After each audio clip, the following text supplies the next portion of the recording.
So welcome back everyone. So before starting, let me just mention that you should have received an email from the organizer about the dinner of the conference this evening. So if you have not, then you should go complain to Ryan. So any of the other Okay, so the second speaker this morning is Karel Parbashlarov from Rennes, and he will talk about sufficient geometric condition for the null controllability of an evolution equation enjoying some Gale function of smooth interval. Thanks a lot. So let me thank first the organizer for inviting me. It's a great pleasure to participate to this nice conference. So today I will present a joint work with my PhD student, Jérémy Martin. And I will discuss some null controllability problems, like in the talk by Arnaud. So the difference with the previous talk is that the equation we will be considering will be posed on the whole Euclidean space. And so it will be some equation enjoying some smoothing effects. And the main purpose of this talk is to relate. So we have some control. The control will not be at the boundary, like in the previous talk, but in some internal control. And we want to discuss the geometry of the control. And it will be related closely to the smoothing property of the equation. So let me begin this talk by recalling a few facts about uncertainty principle. So uncertainty principle are mathematical results which give some limitation on the simultaneous concentration of a function in Fourier transform.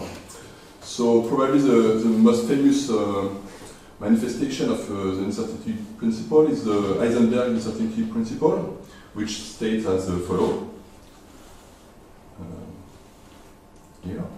So you have this estimates which hold for any L2 function. And but this is not limited to this result. So there are various uncertainty principles of different nature. So the main thing is that the main idea in the uncertainty principle is that a non-zero function and its Fourier transform cannot have both simultaneously small supports. So the first basic example is that if you consider a L2 function whose Fourier transform is compactly supported, so this function extends as an entire function. You can check that it extends as an entire function. So its zero set is a discrete set, and therefore it has a full support. So if you have a compact support for the Fourier transform of a L2 function, if the function is non-zero, the support of the function must be must have a full support.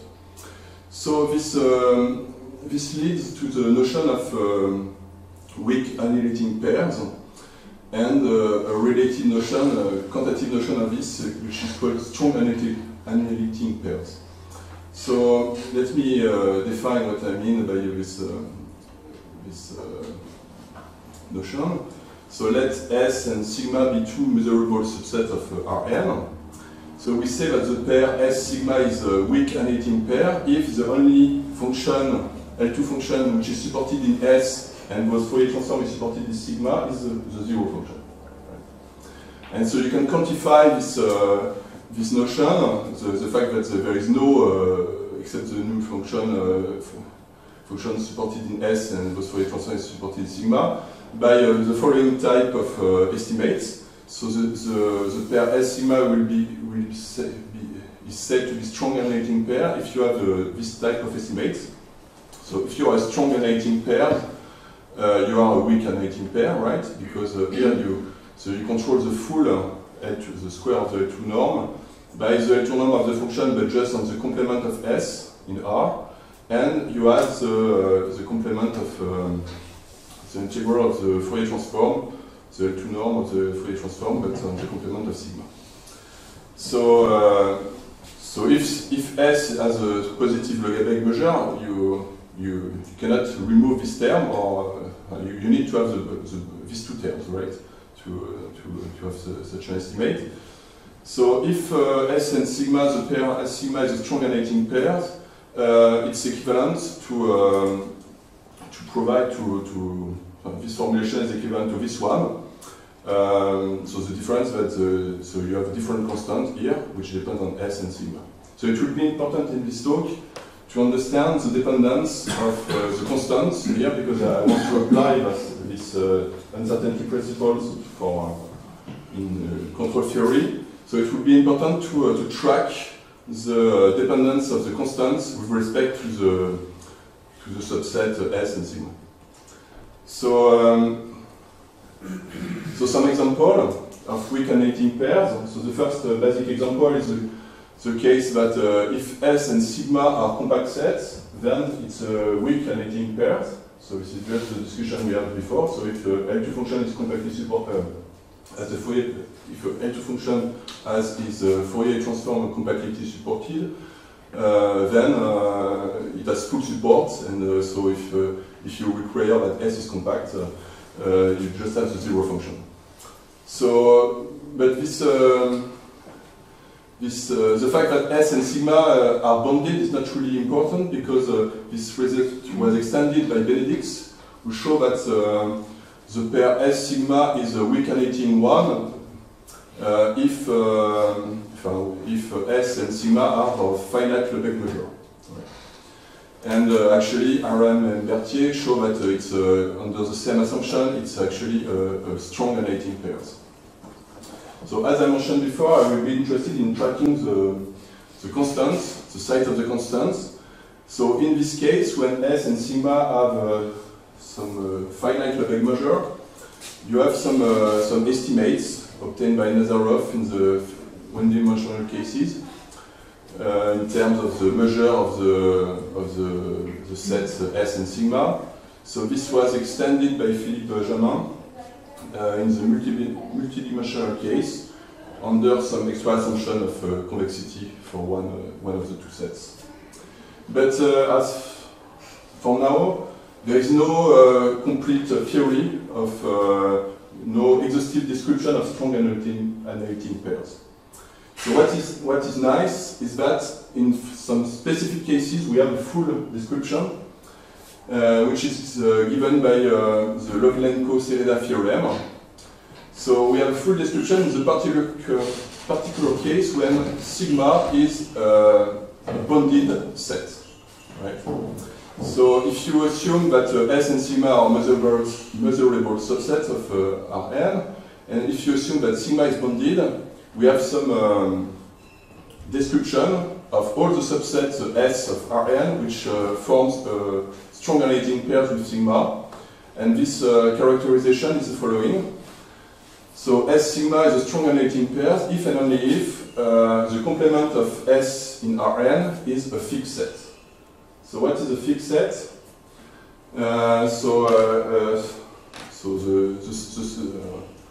This set is a Fick if you can find a ball of some fixed radius, and if you intersect your sets with this ball which is translated, you always have some mass.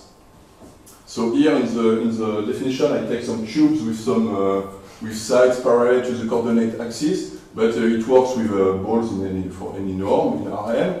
The only thing is that I use this, I consider some cube just because it will be important to track the constants.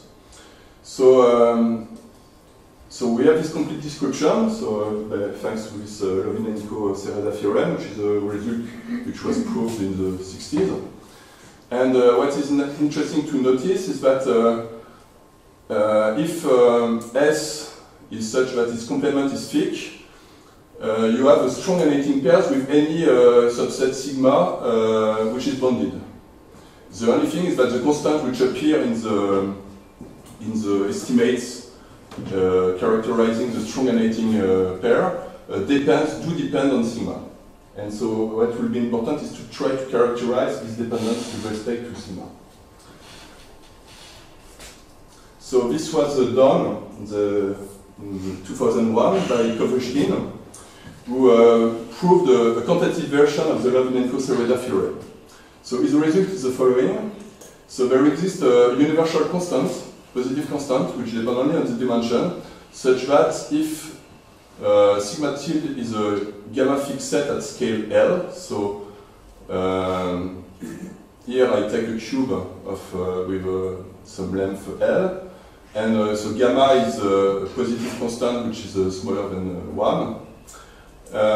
Then I can, so you have the following spectral estimates. So for any, so R is an arbitrary positive constant, F is the L2 function, the Fourier transform is supported in the cube minus RR, and you have this spectral estimate, so you control all the L2 norm by the L2 norm on S tilde, but with some cost which relates to where is localized the Fourier transform.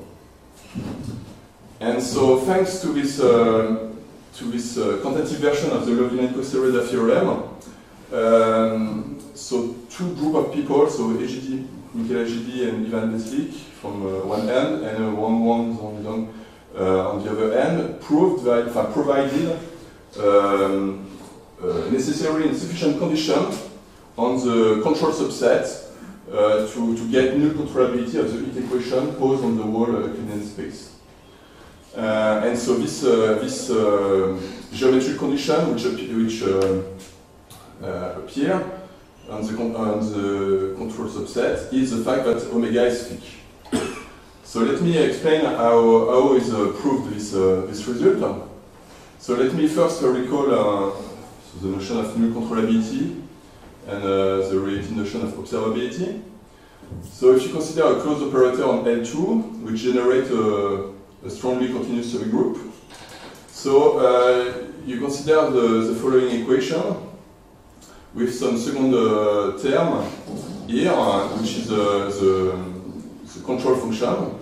So you will say that this equation is null controllable from the subset omega, the control subset omega, in some time t, positive time capital T, if for any initial datum in L2 you can find some control which is in L2, but supported in space in the control subset omega, such that you can drive the solution to 0 in time exactly t. So this is the notion of null controllability, and by the Hilbert uniqueness method, it's equivalent to the observability of the adjoint system. So here you have the adjoint system with no source term, and you will say that this adjoint system is observable if you can prove that for any initial datum in L2, you consider the solution of this evolution equation at time capital T. You want to control the L2 norm of the solution at time capital T by the solution for smaller time, but only when you integrate over the control subset. So it's much more convenient to prove some observability. So this is two equivalent notions, and so in the following we will be interested in proving some observability estimates. So to come back to the heat equation, so how is proved the result of the characterization of the geometric characterization of the control subset for the heat equation. So to prove the necessity of the thickness property, it's quite easy. It's you just plug some exponentials. It's a quasi-mode construction, so it's not complicated. For the sufficiency, it can be obtained from an adapted Lebor-Robiano method. So in this case, it will be easy, but so we have the following result, abstract result of observability, which we did with Karin Bochard and with some contribution of Luc Miller. So if you have omega, an open subset, little omega, a measurable subset of omega, so you want to derive some observability estimate. So this is the observability estimate you want to obtain. So the setting is the following: you need to have a family of orthogonal projection and a strongly continuous contraction in semigroups. So what is important here is that the operator doesn't need to be self-adjoint, right? So so it works for non-self-adjoint operator. You just need that the infinitesimal generator generate a strongly continuous contraction subgroups on L2. And the pK is a family of orthogonal projections which are not linked with some projection on eigenspace. It just need to be some orthogonal projection. So when you have this setting, you need to have two ingredients. One is the spectral inequality, and the second one is the dissipation estimate. What is the spectral inequality? You need you have your family of orthogonal projection. You need you will control. You need some estimates of the type that controls this pKj L2 norm on the world space omega by the norm just on the control subset at some cost, which depends on the index of the projection. So here you have some growth of exponential type, which is characterized by some exponent capital A. And so if you localize, you localize, but at some cost, and just for the projection. And so there is a competition with the cost of this localization and some dissipation estimates. Here you have the projection 1 minus pk, and here so you have some smoothing effect if you want, and this smoothing effect compensates the localization. Here you have some exponential decay, and what is important is that the index here should be strictly greater than A. So you can have some blow up, so it's a smoothing effect if you want for small time. You can have some blow up in time here, but it should be controlled with this control. So when you have these two ingredients, so the Lebov-Romano method gives you some observability estimates with some estimate of the control cost, which is related with the term A, B, and the power which appear here. So if you come back to the heat equation, you just need to consider you have to specify what are the orthogonal projections. So here you just consider the orthogonal projection on this subset EK. So just where the L2 function, which was Fourier transform, is supported in the cube minus kk. So for the dissipation estimates, this is thanks to this explicit computation, you see that when sigma is bigger than k, you will get some exponential decay of the type exponential minus t k square. So the index here which appear is b equal to 2. And so so you have this smoothing effect, and you need to have the spectral inequality, but the spectral inequality is just given by the Lobinenko-Sereda theorem. And thanks to the quantitative version, so you get that here the index is 1. You have to think that R is equal to k. So you satisfy the fact that 1 is smaller than 2. So you can apply this abstract result and get the null controllability for the heat equation. So what is interesting is that there is a gap between this smoothing effect, because the index you see B is equal to 2, and the cost of localization, which is given by the A is equal to 1. So we could have thought that maybe the null controllability holds under weaker assumption than the thickness property, but actually the Lobinenko theorem shows that it's not the case. But there is this gap which will be different from the situation that we consider later. So what is interesting in this abstract result is that the family of orthogonal projection is not linked to projection on eigenspace. It's really an arbitrary orthogonal family of orthogonal projection. And so in the previous example, the example of the heat equation, we consider the projection in frequency. And we use the fact that we have some Gevrey type regularizing effect for the heat equation. But we can consider other type of regularity. So in this talk, I will be interested by some Gelfand-Shiloff regularity. So let me explain what are Gelfand-Shiloff spaces. So Gelfand shared spaces, you have different characterization, which are two equivalent characterization. So you can see as a space of smooth functions, so infinity function of Rn, which satisfies the following type of estimates. So you can differentiate as much as you want, you can multiply by any power of x, it should be bounded, and with this type of control for the norm. So another way to characterize this Gelfand shared spaces is that it's some space of Schwarz function which have this pointwise control of exponential type.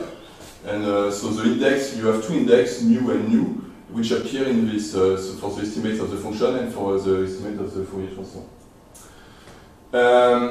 So what is nice is that in the symmetric case, when the two indexes mu and nu are equal, so you need to have this condition that mu is bigger than 1/2, because if it's smaller, the space is just empty.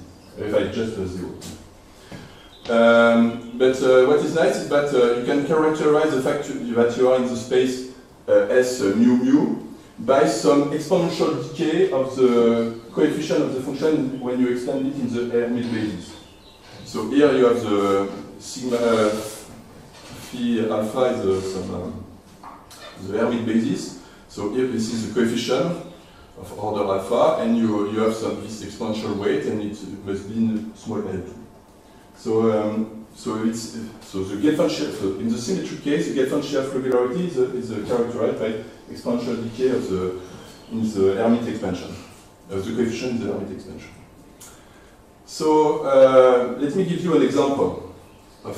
So I will be interested by evolution equations which enjoy smoothing properties in Gelfand shear spaces. So let me show you some example of such equations.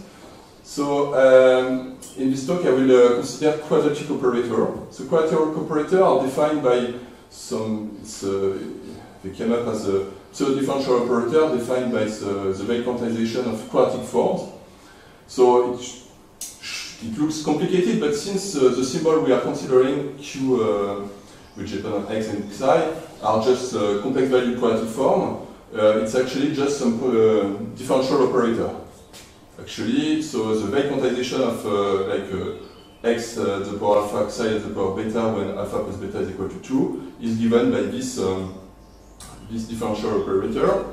So the symmetry is because you use a Weil quantization, and the capital Dx is just 1 over I, the derivative with respect to x. So in the also talk, I will so I consider some complex value quadratic form. So the operator that I have are non-self-adjoint. But I will make some important assumption on the real part of the symbol. So the real part will be positive, and so it will induce some diffusion. Right? The imaginary part of the quadratic form will be some transport. So the real part, because I use the Weil quantization, the real part is the non-self-adjoint part, the self-adjoint part, which because of this sign enjoys some diffusive effect. We have some diffusive effect and some diffusion, and the imaginary part will induce some transport. So we consider this type of this operator with this domain. So the fact that we have this condition, it's ensure that we generate a contraction semigroup on L2, and so we want to understand. So what I will be interested in is it's some class of non-self-adjoint operator and some non-elliptic operator. So here I don't want to require that the real part is positive definite. I have it's a semi-positive definite, right? And what I'm interested in is some complex interaction between the self-adjoint part of the operator and the non-self-adjoint part. And so it's the phenomenon of hyperellipticity that will be important. So in this abstract setting, what is convenient is to associate to the quadratic form is something simple object. So what is interesting is to associate to any quadratic form what is called the Hamilton map. So it's just given by this identity where you came up the symplectic form. So it's something very easy to compute in practice. If you have the matrix Q, so just you multiply by the matrix of the symplectic form to get F. And so with a colleague, Michael Ettrich from UCLA, we introduced the notion of singular space associated to a quadratic form, which is defined as follows. It's a subspace of the fast space, so the fast space is R2N. And so you consider the real part, so this is, as the quadratic form are context valued, this is a matrix with complex entries. And so you consider the real part and its imaginary part, you consider some kernel, some intersection of kernel, and so you get some subspace of the fast space. And what we have proved in several works is that this, if you understand the property of the symbol on this subspace, you can characterize several type of property like spectral, you can get some spectral description of the spectrum, some subelliptic estimates, and so on. So I will give an example. So if you consider a quadratic operator, so I assume that its symbol Q has a non-negative real part, and in all the talk I will assume that this singular space S is 0. So what does it mean? It means in particular that if your real part is positive definite, you will have that the kernel of the real part of F is 0 already. So it contains a case where you have some ellipticity of the real part. But it contains also some degenerate cases where you don't have the fact that the real part is positive definite, but you get with some interaction between the real part and the self-adjoint part and the imaginary part, you will get some hyperelliptic phenomenon. And so it's what happened here. So under this assumption, the semi-groups generated by this quadratic operator is smoothing in the Gelfand shared. So you can show that this is smoothing in the Gelfand shared spaces 1/2 on half. So 1/2 on half is the best space because it's the space of regularity for Hermite function. And so what is important is that as soon as the time is positive, you start from any L2 function, you get some Gelfand shared regularity 1/2 on half, and you have some control of this of the semi-norms in the Gelfand shared spaces with some blow-up for sure, because you start from L2, you're not regular at time t or 0, but you get some blow-up, control of the blow-up. And so you can reformulate it by saying that by obtaining this, by putting some exponential weight if you want, and this tells you that as soon as t is positive, when you expand your L2 function in the Hermite basis, you have some exponential decay. So what will be important and what will be used in the following of the talk is that before for the heat equation I was considering frequency cutoff. So now I'm considering some projection on the first Hermite mode. So phi alpha is just the Hermite basis, and I just define pk to be the projection on the first Hermite mode. And so if I use this is a family of orthogonal projection, and if I reformulate my dissipation estimates of the previous slide, I get the dissipation estimates, which appear in my abstract result of observability. And what is important to see is that the power of k here is 1.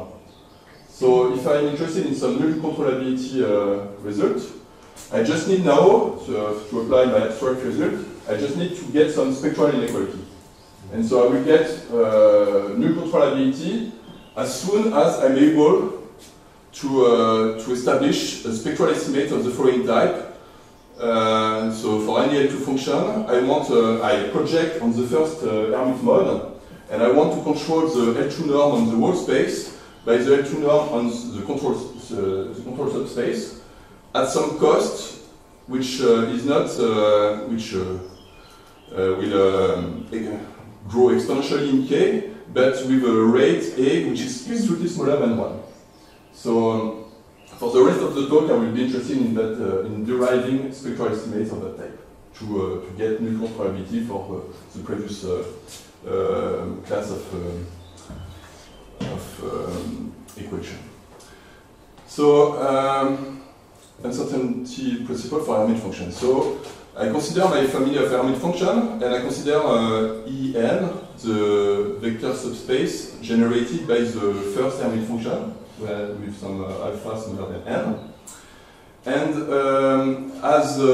so this is a subset of entire function, because it's just some linear combination of Hermite function. And so it's easy to check that as soon as your control subset omega is of positive measure, then it defines a norm on this subspace, and by a finite dimension, since it's a finite dimensional vector space, by equivalence of norm, you have already you get your spectral inequality.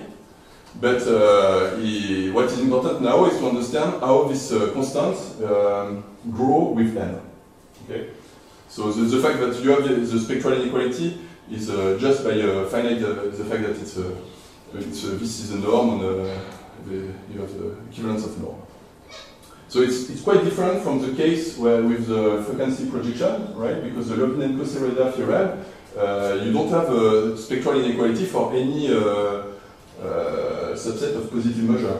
You need to be thick. So this is given by so there is something quite different between the two settings. So in the multi-dimensional cases, it works the same because of the Remez inequality. So what is important now is to try to track the growth, to give some quantitative estimates of this constant with respect to n, and if I'm able to prove that it doesn't grow faster than some exponential n at the power a, which is smaller than 1, I get some null controllability results. So with two colleagues, Karin Bocher and Philippe Jamin, we have studied 3 different types of assumptions. The first one is a case where omega is a non-empty open set. So in this case, we are able to prove that for any f in En, we can control the L2 norm in the whole space by the L2 norm on omega with some cost of the type 1/2 n log n. So this doesn't work if you want to control the class of quadratic equation I mentioned before, because here the dissipation is just exponential n minus n, right? So it doesn't work. But if you take some evolution equation given by a fractional power of the harmonic oscillator with some power strictly greater than 1, you get null controllability from any non-empty open set, right? Because you have some. This is if you consider the harmonic oscillator with some power s with s strictly greater than 1, the dissipation will compensate this cost of localization. So we consider also the case where omega satisfies this condition. So if you think in 1 dimension, for example, it tells you that you can have some height just on 1 n. For example, half line works. So this is not thick, for example.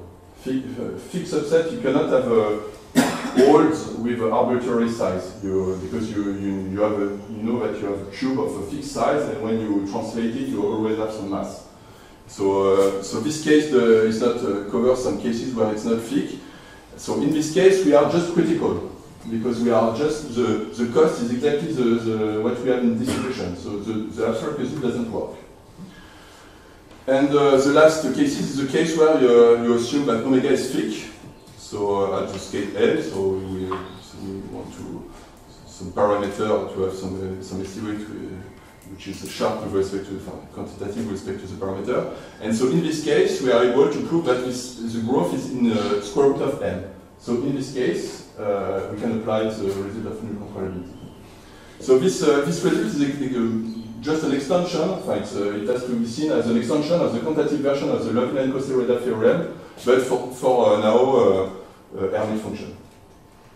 So the consequences is that this last result is that you get null controllability of some class of hypoelectric quadratic equation So as soon as you have a quadratic form which is complex valued with a non-negative real part and a zero singular space, then you get null controllability from the subset omega in any positive type. So this applies, for example, in the case of the harmonic heat equation, because in this case S you can check it's 0. So this is some elliptic cases if you want. But it applies also, for example, if you consider the Kramer-Fogler equation with some non-degenerate quadratic potential, external potential. So you have some diffusive part which is gives you some ellipticity, but just in the velocity variable, and the position variable appears just in the transport term, right? But for this operator, you have some hypoelectric phenomena, and so you can check that S is equal to 0, and so this applies. So you get also null controllability for this type of equation. Another type of equation for which you can apply this result is if you consider Ornstein-Uhlenbeck equation. So you consider the Ornstein-Uhlenbeck operator. So you have a diffusive part where you have a Q symmetric positive semi-definite matrix, and a transport term given defined by this matrix B. Sorry. So if you the elliptic case is when you assume that Q is positive definite, but here if it works in the hypoelectric case, so you just assume that the Kalman-Range condition is satisfied. So in this case, and you make some assumption, spectral condition on B to have the existence of an invariant measure. So under this assumption, you have the existence of a unique invariant measure, which is of Gaussian type with this expression. And if you consider the equation posed in the L2 space weighted by the invariant measure, you get null controllability in any positive time from a fixed set. So what I will be discussing now is the fitness condition sharp for the null controllability, for example, of the harmonic heat equation. So for the heat equation, this is sharp. This is a necessary sufficient condition. So now the question I want to address is it sharp also in the, for example, for the harmonic heat equation?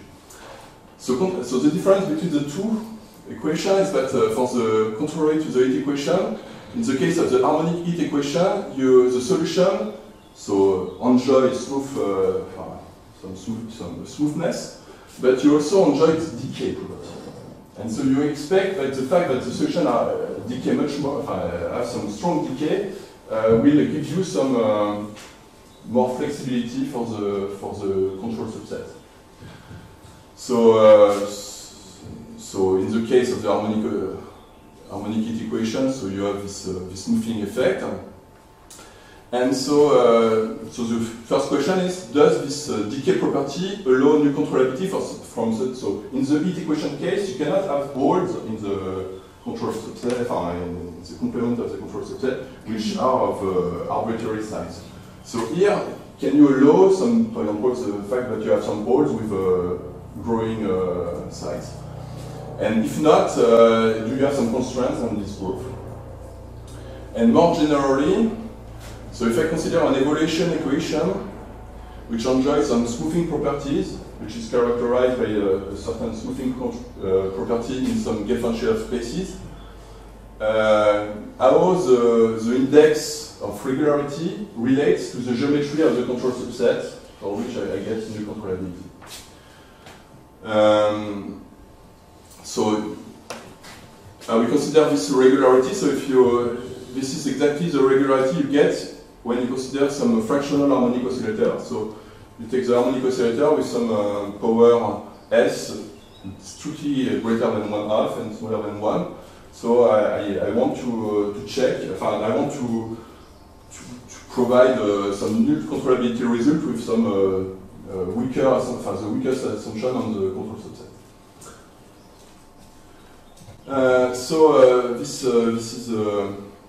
This is answered by this the result with Jérémy Martin. So I want to relax the fact that the thickness property. So the thickness property, I will tell you, this is the fact that this is here.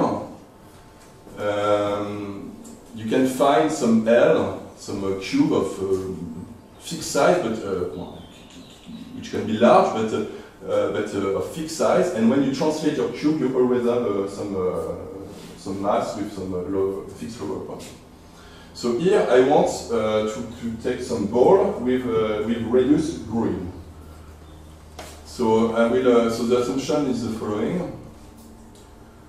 So I consider some similar type of estimate. So I consider the ball of center in X, but now the radius depends on X. And so the dependence is of the type rho of X, so it's a function. So what do I need is that this function is Lipschitz continuous, and I need to have some bond on the coefficient, Lipschitz coefficient, which should be smaller than 1/2. So if I have such a Lipschitz continuous function, and I need to have some bond on the growth, so it cannot be, I have some lower bond, and I need to rho to be bounded by some power of X, and the power which come up is 1 minus epsilon. So if you, sorry, that was this here. So this is the same assumption, sorry. So if you, under this assumption, we are able to prove some spectral estimates. So you control all the, so for any f in the En, so the first, the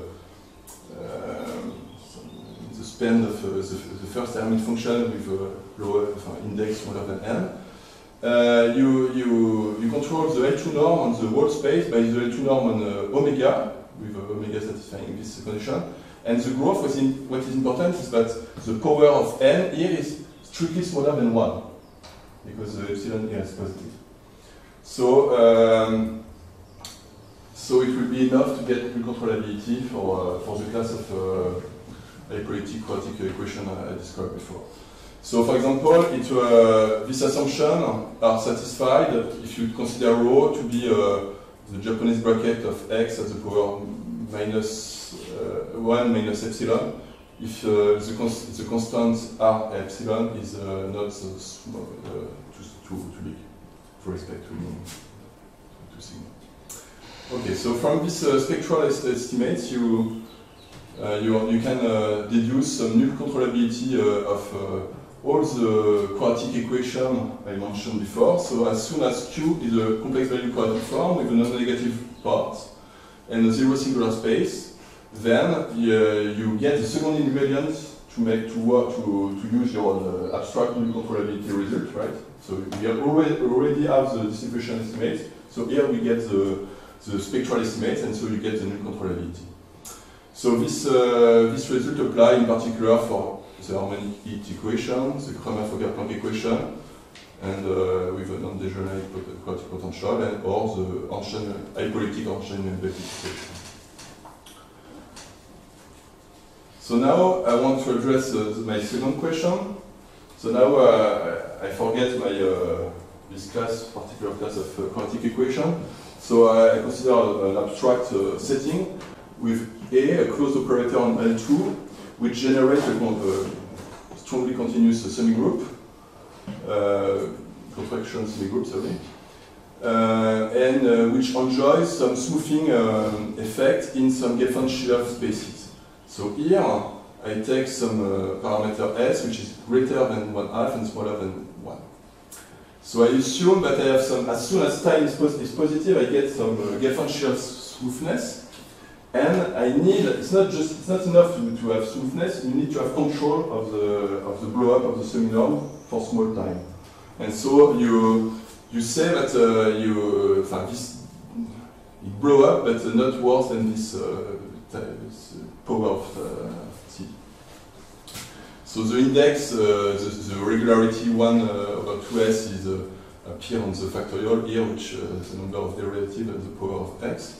And so the norm that you can take is either the L2 norm on Rn or the L infinity norm for the same.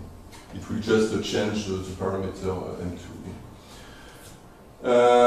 And so, so now my question is, I have this, I consider, I know that it's these equations are enjoying that type of Gelfand-Schirra smoothing effect. So what is the geometry I can allow to get null controllability? And how it's linked to this the index? So I fix if you want, I fix the regularity, and I want to say to determine what is the geometry I can allow for null controllability. And so the assumption so here, so I should comment maybe. The case S is equal to 1 is the case where you have the regularity 1/2, 1/2. So it's the case, for example, covered by the quadratic equation I described before. So now I consider some, so it's a Geoffroy index. So if the index is greater, you have less regularity. So it's counterintuitive, but this is how it will show up. Here, if you want, I assume that I have less regularity than the case I mentioned before. And so so you get null controllability, and so you just have some constraints on the epsilon here, which should be not too big, which should be not too small. Sorry. So you have it tells you that 1 minus epsilon should be not too big. So if you have less regularity than the 1/2, 1/2, you. Right. So do I 2 more minutes. 2 minutes. Okay. So, what is the strategy for proving this result? So the proof of I want to discuss the proof of this spectral inequality. So the point is to prove this. So the proof is inspired by the quantitative version of the Lobinen-Kosterleder theorem proved by Kovryshkin. So it was already a variation of this, the result I mentioned with Karine Bochard and Philippe Jamin. It was already inspired by this, the Kovryshkin proof. The new ingredient compared to Kovryshkin proof is to use some partition of unity, which is, so in the fit case, if you want, you just cut your Euclidean space by some cubes. Here, since you don't have the thickness property, you have something weaker. You need to do some partition of unity, which is adapted to this condition, to this geometrical condition. And so you need to be able to do a partition of unity. You need to have some slowly varying metric. So that's why you need to have this assumption on rho, which is supposed to be a continuous Lipschitz function, and you need to have some bounds on the Lipschitz constant. So this is one new ingredient, if you want. And the second ingredient, you need to generalize some Bernstein type estimates. So you need to understand, to get some quantitative estimates when you differentiate so for finite combination of Herbig function. You need to be able to estimate from the number of derivatives, the weight you put here. And so it involves the gamma function and some exponential growth you need to control. And so when you have this Bernstein estimates, you define the notion of good and bad balls. So you have a partition of unity, and you will say that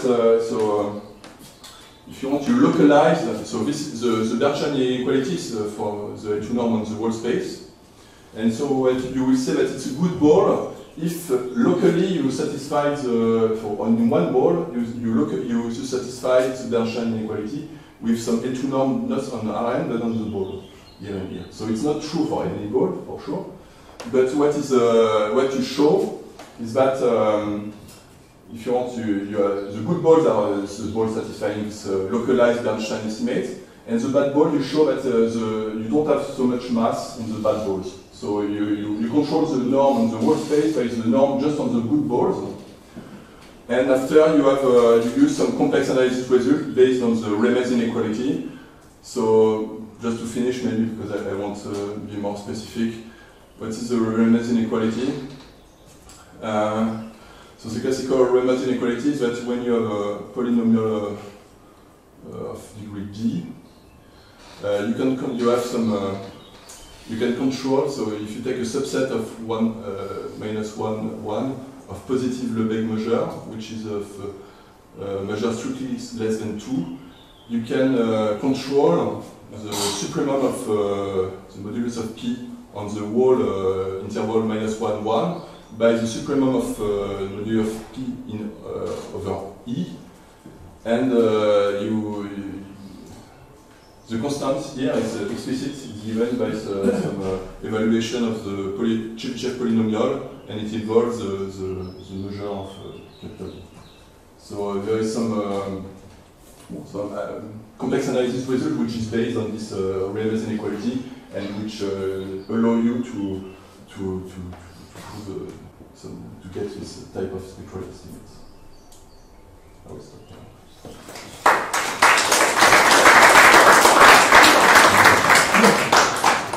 Okay, thank you very much. So we have time for maybe 1 or 2 quick questions.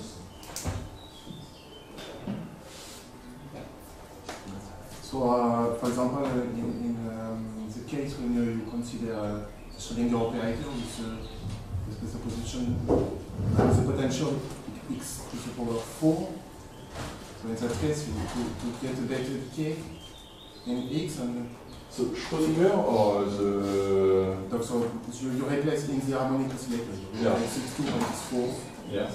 So you have a better decay in x, and does it increase your result? So in this case, you will get some smoothing effect,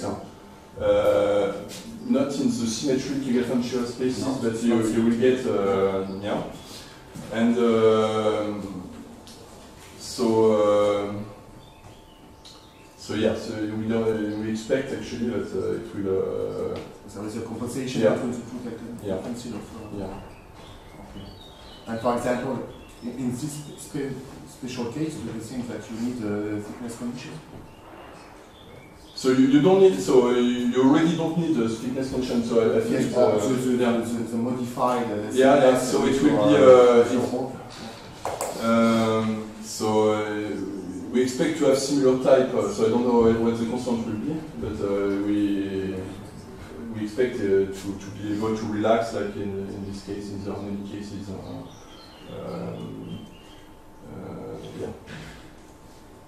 Because you can characterize so I mentioned that you can characterize the Eigenfunctional regularity by some exponential decay in the Hermite basis, but this characterization works also in the non-symmetric cases, but it's not the harmonic operator which appear, but some operator like you mentioned. So you expand the eigenbasis, and you get some exponential decay in this eigenbasis, not in the Hermite basis. So there is some type of result of that type, so it's probably possible to. So now, the one point which probably is complicated is to obtain Bernstein estimates. So you need to be able to obtain Bernstein estimates for the eigenfunction of your operator. And so in the for the Hermite function it's easy because you have the creation annihilation operator, so you can do some explicit computation. So for you need to be able to get some Bernstein estimate for the eigenfunction. So if you are able to do this, you can obtain the spectral inequality. All the rest of the argument doesn't see the